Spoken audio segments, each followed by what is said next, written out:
आज हम Indian polity one liner के अंदर पढ़ेंगे प्रेसिडेंट के बारे में।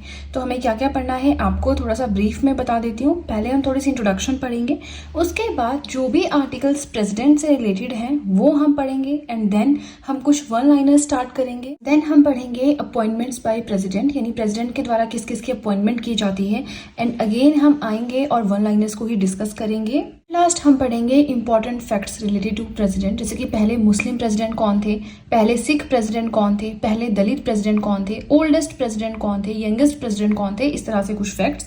उसके बाद हम पढ़ेंगे जुडिशियल पावर्स, यानी कि प्रेसिडेंट जो है इंडिया का उनके पास कौन कौन सी जुडिशियल पावर्स हैं। 3 हैं, उनको डिस्कस करेंगे। वीटो पावर्स को डिस्कस करेंगे, कौन सी ऐसी वीटो पावर है जो इंडियन प्रेसिडेंट के पास नहीं है, वो सब कुछ पढ़ेंगे। राइट, तो चलिए चलते हैं अपने मेन कंटेंट की ओर। फर्स्ट पॉइंट आता है कि यूनियन एग्जीक्यूटिव क्या है। तो देखिए कार्यकारिणी सभा है, कौन कौन इसके अंडर आता है, the president, the vice president, the prime minister, the council of ministers and the attorney general of India. Second आता है qualifications for election of president. अगर आपको प्रेसिडेंट की पोस्ट के लिए खड़े होना है तो क्या क्या क्वालिफिकेशन आपके पास होनी चाहिए। सबसे पहला है a person must be Indian citizen, भारतीय नागरिक होना चाहिए। He should be at least 35 years of age, 35 साल उनकी कम से कम उम्र होनी चाहिए। Be qualified as a member of Lok Sabha, उसके पास वो सारी क्वालिफिकेशंस होनी चाहिए जो कि एक लोकसभा का मेंबर बनने के लिए जरूरी है। And he must not be having any office of profit, कोई सरकार के अंदर वर्क करता नहीं होना चाहिए। ठीक है, तो ये हो गई हमारी सबसे पहले कुछ क्वालिफिकेशंस। यूनियन एग्जीक्यूटिव क्या होता है वो पढ़ लिया। अब हम डिस्कस करेंगे आर्टिकल्स को। तो देखिए यहाँ पे आर्टिकल्स लिखे हुए हैं जो कि प्रेसिडेंट से रिलेटेड हैं। फर्स्ट आर्टिकल हमारा आता है आर्टिकल नंबर 52। ये क्या बोलता है, द प्रेसिडेंट ऑफ इंडिया, यानी कि जो इंडियन प्रेसिडेंट है एक उसका ऑफिस होना चाहिए, एक प्रॉपर पोस्ट होनी चाहिए, ये बोलता है ये आर्टिकल। आर्टिकल नंबर 53 बोलता है executive powers of the union, कि जो सेंट्रल गवर्नमेंट है उनके पास कौन कौन सी कार्यकारिणी पावर्स हैं उसके बारे में बताता है। आर्टिकल नंबर 54 बोलता है इलेक्शन ऑफ द प्रेसिडेंट, कि प्रेसिडेंट में इलेक्शंस जो होंगे, ठीक है, किस तरह से, वो सब बताता है। फिर है article 55 manner of election of president. हम पढ़ते हैं ना सिंगल ट्रांसफरेबल वोट और वो सब कुछ, तो वो इसके अंडर आता है। और ये जो मैनर ऑफ इलेक्शन है कि प्रेसिडेंट के इलेक्शन किस तरह से होंगे, वो आयरिश कॉन्स्टिट्यूशन यानी कि आयरलैंड के कॉन्स्टिट्यूशन से लिया गया है। अब जो सोर्सेज ऑफ कॉन्स्टिट्यूशन है ना, तो देखिए इसके लिए मैंने एक वीडियो बनाई थी Indian polity hand written notes के प्लेलिस्ट में, विद ट्रिक्स मैंने आपको वहां पे पढ़ाया। तो अगर आप उन ट्रिक्स को एक बार देख लेंगे, आई डोंट थिंक आप भूलेंगे फिर, है ना। आर्टिकल नंबर 56 बोलता है term of office of president, के कितने टाइम पीरियड का उनका टेन्योर है। आर्टिकल 57 बोलता है एलिजिबिलिटी ऑफ री इलेक्शन, क्या फिर से उनके पास इतनी एलिजिबिलिटी है कि वो दूसरी बार इलेक्शंस के लिए खड़े हो सकते हैं, जो एक बार प्रेसिडेंट बन गया वो। आर्टिकल नंबर 58 बोलता है qualification for election of president, ये जो हमने ऊपर पढ़ी ना क्वालिफिकेशन, तो क्या क्वालिफिकेशन होनी चाहिए प्रेसिडेंशियल इलेक्शन में खड़े होने के लिए, वो ये बताता है। आर्टिकल नंबर 59 बोलता है कंडीशंस ऑफ प्रेसिडेंट्स ऑफिस, कुछ प्रॉपर कंडीशंस हैं जिनको फॉलो करना है, वो ये बताता है। आर्टिकल नंबर 60 बोलता है ओथ बाय प्रेसिडेंट, जो प्रेसिडेंट है वो शपथ लेगा किस तरह से, वो सब कुछ बताता है। आर्टिकल नंबर 61 बोलता है प्रोसीजर फॉर इम्पीचमेंट। इम्पीचमेंट क्या होता है ना, कि जैसे 5 साल का टेन्योर होता है प्रेसिडेंट का, तो अब जब टेन्योर खत्म होता है तब तो फिर से इलेक्शंस होते ही हैं, लेकिन अगर उसके बीच में कोई रिमूव करना चाहे इन्हें, अब इम्पीचमेंट क्या है वो मैंने ऑलरेडी पढ़ाया है, तो रिमूव किया जा सकता है इनको, ठीक है, स्पेशल मेजोरिटी के साथ। स्पेशल मेजोरिटी क्या होती है, देखिए 2 तरह की मेजोरिटीज होती हैं, एक होती है सिंपल मेजोरिटी, एक है स्पेशल मेजोरिटी। सिंपल मेजोरिटी हो गया कि सिंपली जो हम मेजोरिटी बोलते हैं कि अगर 100 लोग हैं तो 51 लोगों ने किसी चीज को हाँ कर दी तो वो हो गई मेजोरिटी। स्पेशल मेजोरिटी होता है 2/3 of the total people present and voting, जितने लोग आए हैं जितने टोटल हैं उसका 2/3 प्रेजेंट होने चाहिए, वोटिंग होगी। तो बड़ा लंबा प्रोसीजर है, ये हम कॉन्स्टिट्यूशनल अमेंडमेंट में टॉपिक पढ़ेंगे। यूएसए के कॉन्स्टिट्यूशन से इम्पीचमेंट लिया हुआ है, अभी तक किसी को भी इम्पीच नहीं किया है, मतलब on the grounds of violation of constitution, यानी कि अगर कोई प्रेसिडेंट संविधान का खंडन करता है तो उस बेसिस पे विद स्पेशल मेजोरिटी उन्हें इम्पीच किया जा सकता है, मतलब पोस्ट से हटाया जा सकता है, ठीक है। लेकिन अभी तक ऐसा नहीं हुआ है। इम्पीचमेंट चार्जेस लगे थे इवन किसी प्रेसिडेंट पे, लेकिन प्रॉपर इम्पीचमेंट नहीं हुई थी, उन्होंने पहले रिजाइन कर दिया था, ठीक है। आर्टिकल नंबर 62 क्या बोलता है, time of holding election to fill the vacancy in the office of president. अगर देखिए प्रेसिडेंट की डेथ हो गई, एक्सीडेंट हो गया, हार्ट अटैक आ गया, बहुत बीमार है, या किसी भी रेजिग्नेशन उन्होंने दे दिया, तो इस तरह के रीजंस से अगर पोस्ट खाली हो जाती है प्रेसिडेंट की, तो कितने टाइम के अंदर अगले इलेक्शंस होनी चाहिए, 6 मंथ्स के अंडर। या तो देखिए पूरा टेन्योर अगर वो कंप्लीट करते हैं 5 साल का, तब तो होंगे ही इलेक्शन, तब कोई दिक्कत नहीं है। बट अगर उसके बीच में कुछ हो जाता है और प्रेसिडेंट की पोस्ट खाली हो जाती है, उस केस में 6 मंथ्स के अंडर इलेक्शंस दूसरी बार होनी चाहिए, ठीक है। अब अब ये हमने आर्टिकल्स पढ़ लिए, अब हम वन लाइनर्स की ओर चलते हैं। थोड़े से वन लाइनर्स डिस्कस करते हैं जिससे पूरा रिकॉल हो जाएगा कि अभी तक हमने क्या क्या पढ़ा है पॉलिटी में, है ना। क्योंकि आई बिलीव आप वन लाइनर्स देख रहे हैं तो इसका मतलब आपने पॉलिटी तो पढ़ रखी है ना, तभी आप वन लाइनर्स पे एक तरह से रिविजन करने आए हैं। सो फर्स्ट पॉइंट आता है disputes related to election of president is settled by. Election हुआ प्रेसिडेंट का, लेकिन उस पर कुछ डिस्प्यूट आ गया है कि नहीं गलत हुआ, चीटिंग हुई, जो भी हुआ, तो वो उसकी सेटलमेंट कौन करता है? Only supreme court. ठीक है, सुप्रीम कोर्ट क्या है? हाईएस्ट जुडिशियल पावर है इंडिया में, है ना।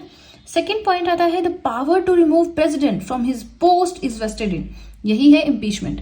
अगर देखिए टेन्योर पूरा हुआ तब तो वो खुद ही चेंज हो जाते हैं या फिर हो सकता है दूसरा टेन्योर उनका स्टार्ट हो, लेकिन प्रेसिडेंट को हटाना है उनकी पोस्ट से, तो ये पावर किसके पास है? जो पार्लियामेंट है उसके पास है।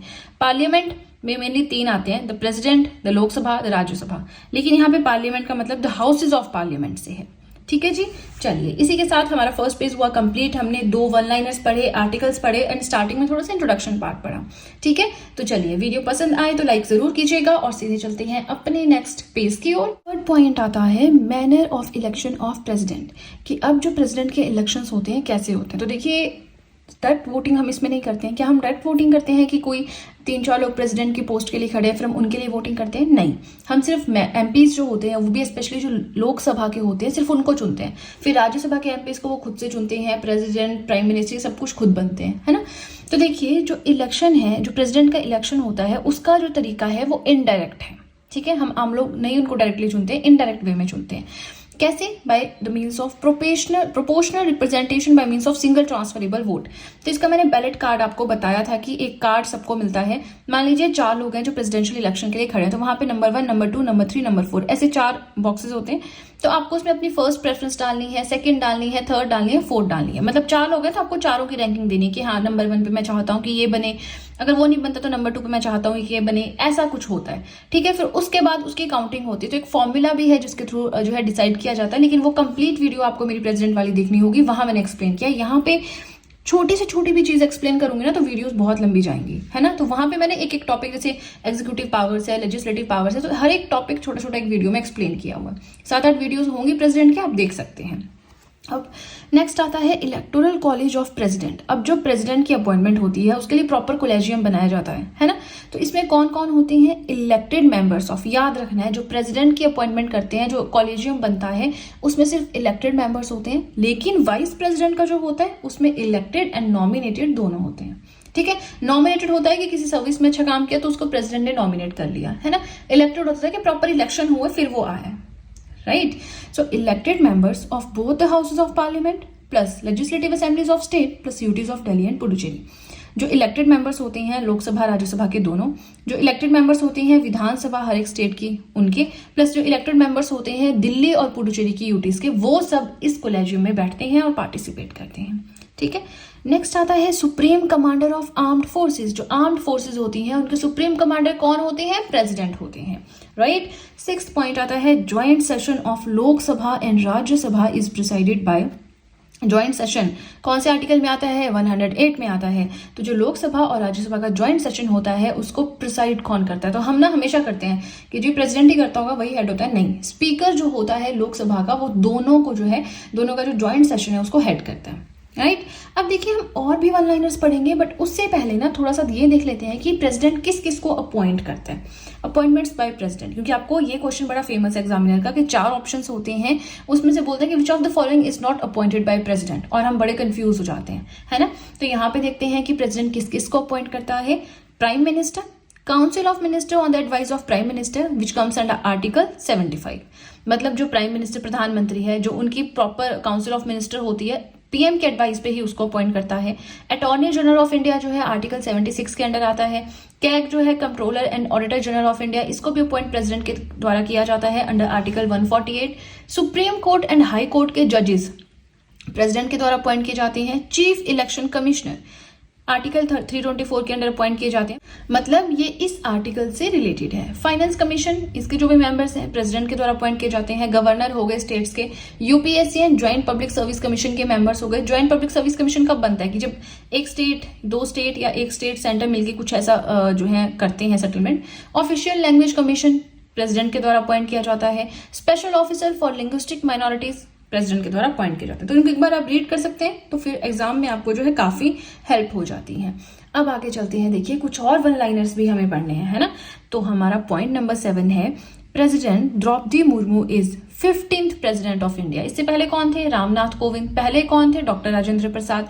अब जो हमारी राइट नाउ प्रेसिडेंट है द्रौपदी मुर्मू, ये 15वीं प्रेसिडेंट है इंडिया की, ठीक है। नेक्स्ट आता है advice of council of minister binding on president bye. अगर काउंसिल ऑफ मिनिस्टर कोई एडवाइस देता है तो प्रेसिडेंट को वो एडवाइस माननी पड़ेगी। ये किसके द्वारा ऐड किया गया है? तो जो 42nd कॉन्स्टिट्यूशनल अमेंडमेंट एक्ट आया था 1976 में, उसके अंडर, ठीक है। नेक्स्ट आता है person who has the authority to declare an area a scheduled area. ऐसे कौन सी पर्सनालिटी है जिनके पास ये पावर है कि वो किसी भी एरिया को शेड्यूल्ड एरिया डिक्लेयर कर सकते हैं? तो वो है प्रेसिडेंट, ठीक है। 10th पॉइंट आता है ordinance making power of president is under. President की जो ऑर्डिनेंस बनाने की पावर है कौन से आर्टिकल के अंडर आता है? आर्टिकल 123 के अंडर।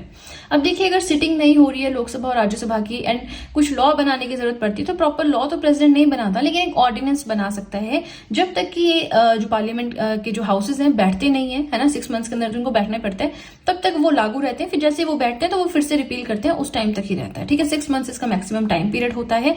तो क्वेश्चन आपको आता है कि ऑर्डिनेंस मेकिंग पावर जो है प्रेसिडेंट की कौन से आर्टिकल के अंडर आती है? आर्टिकल 123 के अंडर आती है, ठीक है। 11th पॉइंट आता है अब number of members of Rajya Sabha nominated by president from science, literature, art and social service background. Rajya Sabha में कितने मेंबर्स हैं जो प्रेसिडेंट के द्वारा नॉमिनेट किए जाते हैं और इन फील्ड्स के अंडर, बट उनकी सर्विस अच्छी होनी चाहिए? तो वो है 12। राज्यसभा में 12 जो मेंबर्स हैं प्रेसिडेंट के द्वारा नॉमिनेट किए जाते हैं, एंड लोकसभा में कितने? ओनली 2, वो भी जो एंग्लो इंडियन कम्युनिटी के होते हैं वो। अब ये क्वेश्चन भी बड़ा इंपॉर्टेंट है। राज्यसभा में 12 लोग प्रेसिडेंट के द्वारा अपॉइंट किए जाते हैं एंड लोकसभा में 2। अब जो 12 लोग चुने जाते हैं, नॉमिनेट किए जाते हैं, वो होते हैं डिफरेंट फील्ड से, जैसे कि science, literature, art and social service. लेकिन जो लोकसभा के 2 लोग हैं वो होते हैं एंग्लो इंडियन कम्युनिटी से, ठीक है। आगे चलते हैं, 11th पॉइंट देखते हैं। So his ordinance making power is derived from. Yes, हमने पढ़ा ना कि ऑर्डिनेंस मेकिंग पावर जो है प्रेसिडेंट की आती है अंडर आर्टिकल 123। तो ये जो आइडिया है, ये जो कंसेप्ट है, कहाँ से लिया गया है? तो गवर्नमेंट ऑफ इंडिया एक्ट 1935 से। अब देखिए जो हमारा कॉन्स्टिट्यूशन है ना, उसका काफी ज्यादा पार्ट जो है इसी एक्ट की कॉपी है, लेकिन जो बच गए वो हमने अलग अलग कॉन्स्टिट्यूशन, जो कंट्रीज के कॉन्स्टिट्यूशन है वहां से लिए, राइट। 12th पॉइंट आता है schedule of the constitution that deals with salary, allowances and privileges of president. ऐसा कौन सा शेड्यूल, टोटल हैं कितने शेड्यूल? 12 हैं, राइट। तो ऐसा कौन सा शेड्यूल है संविधान का जो डील करता है सैलरी, अलाउंस एंड प्रिविलेजेस जो कि प्रेसिडेंट को दिए जाते हैं उससे? तो सेकंड शेड्यूल डील करता है। जितने भी यूनियन लेवल पे जो मिनिस्टर्स हैं, बड़ी बड़ी पोस्ट हैं, उन सबकी जो सैलरीज हैं, अलाउंसेज हैं, प्रिविलेजेस हैं, उन सबसे डील करता है, ठीक है। 13th पॉइंट हमारा आता है only president that held office for 2 terms. इकलौते ऐसे प्रेसिडेंट जो आज तक 2 बार प्रेसिडेंट रह चुके हैं, मतलब 2 टर्म्स में वो अपॉइंट हुए थे, तो वो है डॉक्टर राजेंद्र प्रसाद, जो कि पहले प्रेसिडेंट भी थे इंडिया के। इसी के साथ ये लॉन्गेस्ट सर्विंग प्रेसिडेंट बन गए, ठीक है जी। अब देखिए हमारा सेकंड पेज हुआ कंप्लीट, बट अभी पूरा कंप्लीट नहीं हुआ है। अभी हमें वीटो पावर्स पढ़नी है, जुडिशियल पावर्स पढ़नी है प्रेसिडेंट के, और कुछ और पॉइंट्स पढ़नी है। इंपॉर्टेंट फैक्ट्स कि यंगेस्ट कौन था, ओल्डेस्ट कौन था, पहला कौन था, first Muslim president, first Sikh president, ये सब कुछ पढ़ना है, ठीक है। आई नो वीडियो लेंथी है, बट आपके के बेनिफिट के लिए बहुत ज्यादा इंपॉर्टेंट है।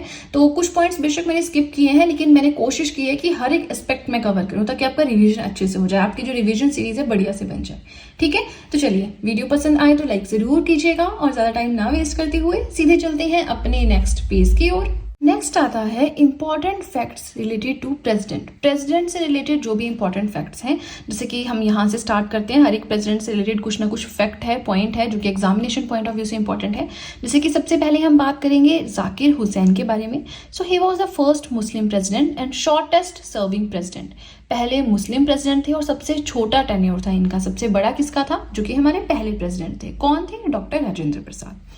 नेक्स्ट आता है F Ahmed Ali and Zakir Hussain, only 2 presidents who died in office. ये इकलौते ऐसे हैं, मतलब इकलौते तो नहीं, ये 2 ऐसे प्रेसिडेंट्स हैं जिनकी अपने ऑफिस में अपने टेन्योर के टाइम में डेथ हुई है, एफ अहमद अली एंड जाकिर हुसैन। वीवी गिरी है first acting president of India. Acting आप समझते ना कि प्रॉपर अपॉइंटमेंट नहीं हुई है, थोड़े से टेन्योर के लिए, जब तक कि प्रॉपर प्रेसिडेंट की अपॉइंटमेंट नहीं होती, इनको सारा कार्यभार दिया गया था, ठीक है। फिर है ज्ञानी जैल सिंह, फर्स्ट सिख प्रेसिडेंट, पहले सिख प्रेसिडेंट। एंड सेकंड कौन है? डॉक्टर मनमोहन सिंह। फिर आता है KR Narayan, first Dalit president, पहले दलित प्रेसिडेंट थे and oldest president of India, India के सबसे बुजुर्ग प्रेसिडेंट रहे।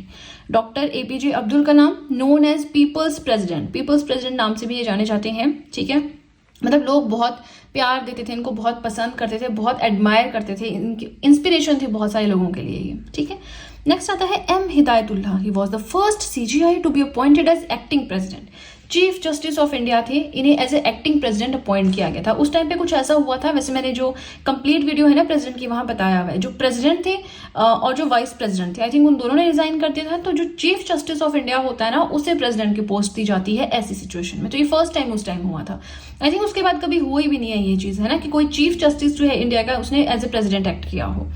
नेक्स्ट आता है doctor APJ Abdul Kalam and VV Giri, presidents who received Bharat Ratna, Bharat Ratna लेने वाले, अचीव करने वाले, इस अवार्ड को पाने वाले, ये पहले नहीं, मतलब कह सकते कि ये दो, only these two were the president who achieve this award, ठीक है।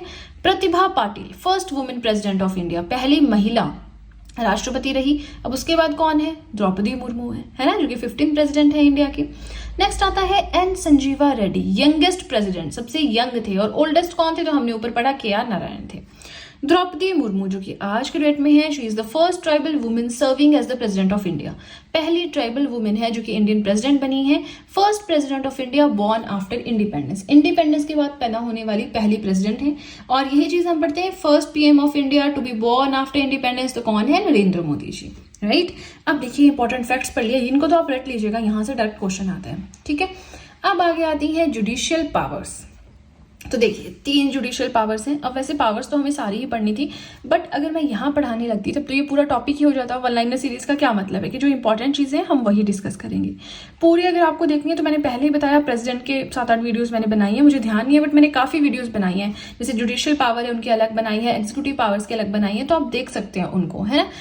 यहाँ पे हम सिर्फ जुडिशियल पावर्स डिस्कस करेंगे प्रेसिडेंट की। तो पहली है टू ग्रांट पार्डन्स, किसी को सजा हो गई है फांसी की या आजीवन कारावास की, कैसी भी सजा है तो रेमिशन, कॉमिशन, बहुत सारे 5 इसके टाइप्स हैं पार्डन्स के, वो प्रोवाइड करनी, ग्रांट करने की पावर प्रेसिडेंट के पास है। किसी की भी सजा वो कम कर सकते हैं, फांसी की सजा को माफ कर सकते हैं, आजीवन कारावास को कम कर सकते हैं, तो ये प्रेसिडेंट के पास पावर है। बट उस इंसान ने कुछ कॉन्ट्रीब्यूशन किया हो या कुछ मतलब चीजों को कंसीडर किया जाता है, ठीक है। नेक्स्ट आता है जुडिशियल यानी न्याय से संबंधित पावर। दूसरी है appointment of supreme court and high court जजेस, जो supreme court and high court के जजेस हैं उनको अपॉइंट करने की पावर भी हमारे प्रेसिडेंट के पास है। थर्ड आता है अंडर आर्टिकल 143 एक और प्रेसिडेंट इनको दी गई है। प्रेसिडेंट को क्या है, can seek opinion of supreme court which is not binding on him, supreme court से एडवाइस ले सकते हैं अगर इनको जरूरत है, लेकिन जरूरी नहीं कि उस एडवाइस को फॉलो करें, वो इनकी अपनी इच्छा है, ठीक है, लेकिन एडवाइस लेने की पावर इनके पास है। अब थर्ड आता है वीटो पावर्स। तो देखिए टोटल 4 वीटो पावर्स होती हैं, absolute, suspensive, pocket and qualified. Qualified मैंने यहाँ नहीं लिखा है, आप लिख सकते हैं, आपको ध्यान रखना है क्वालिफाइड वीटो। अब देखिए क्वालिफाइड वीटो की जो पावर है वो इंडियन प्रेसिडेंट के पास नहीं है, सिर्फ 3 पावर्स हैं। इन डिटेल नहीं पढ़ेंगे, थोड़ा ओवरव्यू ही लेंगे। सो इंडियन प्रेसिडेंट के पास है 3 veto powers, absolute, suspensive, pocket. अब एब्सोल्यूट वीटो पावर क्या होता है, cabinet resigns after passage of bill, new cabinet advises not to give assent. Cabinet थी, काउंसिल ऑफ मिनिस्टर थी, उन्होंने कोई बिल पास किया, वो बिल जो है पास होने से पहले प्रेसिडेंट के पास आता है, तो प्रेसिडेंट के पास गया असेंट के लिए। अब प्रेसिडेंट ने असेंट देना था लेकिन कैबिनेट ने रिजाइन कर दिया, ठीक है, कैबिनेट गल गई, खत्म हो गई। तो अब जो नई कैबिनेट बनेगी अगर वो एडवाइस दे दे कि आपको बिल को असेंट देने की जरूरत नहीं है, इसको भूल जाओ, ये किसी काम की नहीं है, तो फिर उस टाइम पे प्रेसिडेंट ये डिसीजन ले सकता है कि हाँ ठीक है, नहीं हम असेंट देंगे। तो इस तरह की पावर हो गई एब्सोल्यूट वीटो, ठीक है। सेकेंड आती है suspensive veto, returns the bill for reconsideration of parliament.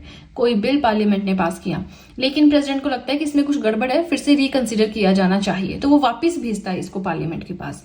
लेकिन अब देखिए पार्लियामेंट स्टडी करेगी, कुछ चेंजिंग लाएगी, अगर प्रेसिडेंट के पास वापिस पार्लियामेंट उस बिल को भेज दे, चाहे उसमें चेंजिंग ला के या बिना चेंज किए, तो सेकेंड टाइम अगर भेज दिया ना तो उनको साइन करने ही पड़ेंगे, अपना असेंट देना ही पड़ेगा अंडर सस्पेंसिव वीटो।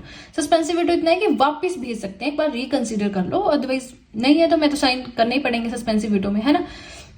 अब एब्सोल्यूट हो गया, सस्पेंसिव हो गया, थर्ड आती है पॉकेट वीटो। पॉकेट का मतलब है कि अपनी पॉकेट में डाल लेना, कोई रिस्पॉन्स ही नहीं देना, नोट मिला उसको पॉकेट में डालिए बस, ठीक है, वैसा कुछ समझ लीजिए, नीदर रिटर्न नॉर रिजेक्ट। ना उसको रिजेक्ट करना ना उसको वापस करना, ठीक है, अपनी पॉकेट में डाल लेना, मतलब भूल जाना एक तरह से। तो ये पावर यूटिलाइज की गई थी इंडियन पोस्टल बिल में 1986 में। कि कौन थे उस टाइम पे प्रेजेंट, क्या था, वो कंप्लीट वीडियो में आपको मिलेगा, ठीक है। मतलब इसमें कोई बिल पास किया ना हो, प्रेसिडेंट ने वापस भेजा, ना उसको रिजेक्ट किया, उसको वैसे ही पड़े रहने दिए। जैसे नोट होता है ना कि नोट ले लिया अपनी पॉकेट में डाल दिया, अब ना उसको खर्चा, ना उसको वापस किया, ना उसको रिजेक्ट किया, कोई दे रहा है तो ले लिया, बस, ठीक है। 3 तरह की पावर्स हमारे पास हो गई। अब देखिए आज के लिए इतना ही। नेक्स्ट हमें वाइस प्रेसिडेंट के बारे में पढ़ना है, ठीक है। वाइस प्रेसिडेंट का इतना लेंथी नहीं होगा, प्रेसिडेंट में काफी कुछ चीजें आती है पढ़ने के लिए, राइट। तो अब आप मुझे कमेंट सेक्शन में जरूर बताएं कि आपको ये सीरीज पसंद आ रही है या नहीं। बीच में मैंने 1-2 दिन बंद कर दी थी क्योंकि मुझे लगा कि शायद आप लोग इंटरेस्टेड नहीं है, बट फिर कमेंट्स आने लगे कि मैम अपलोड करें, तो मैंने अपलोड कर दिया। थोड़ा सा पढ़ने में टाइम लग जाता है, जैसे आप लोग कहते हैं कि ये चीज पढ़नी है तो थोड़ा पढ़ने में टाइम चला जाता है, नोट्स बनाना, वीडियो बनाना टाइम लग जाता है, बट मैं वो चीज करती हूँ, है ना। तो चलिए आज के लिए इतना ही। आई होप मैंने जो पढ़ाया आपको समझ में आया हो, आपको वीडियो अच्छी लगी हो। और अगर आपको वीडियो अच्छी लगी है तब तो बहुत ही ज्यादा अच्छे से पता है कि क्या करना है। जल्दी से कर दीजिए चैनल को सब्सक्राइब, बेल आइकन को कीजिए प्रेस, सो दैट मैं जैसे कोई वीडियो अपलोड करूं सबसे पहले नोटिफिकेशन आपके पास पहुंचे। बस जो भी आपके फ्रेंड्स हैं जो भी गवर्नमेंट एग्जाम्स के लिए प्रिपेयर कर रहे हैं उनके साथ भी मेरे चैनल का लिंक जरूर शेयर करें, सो दैट इन हैंड रिटन नोट्स का उन्हें भी कुछ फायदा हो सके। तो चलिए फ्रेंड्स आज के लिए इतना ही। अब हम मिलेंगे नेक्स्ट वीडियो में। So that's it and see you soon.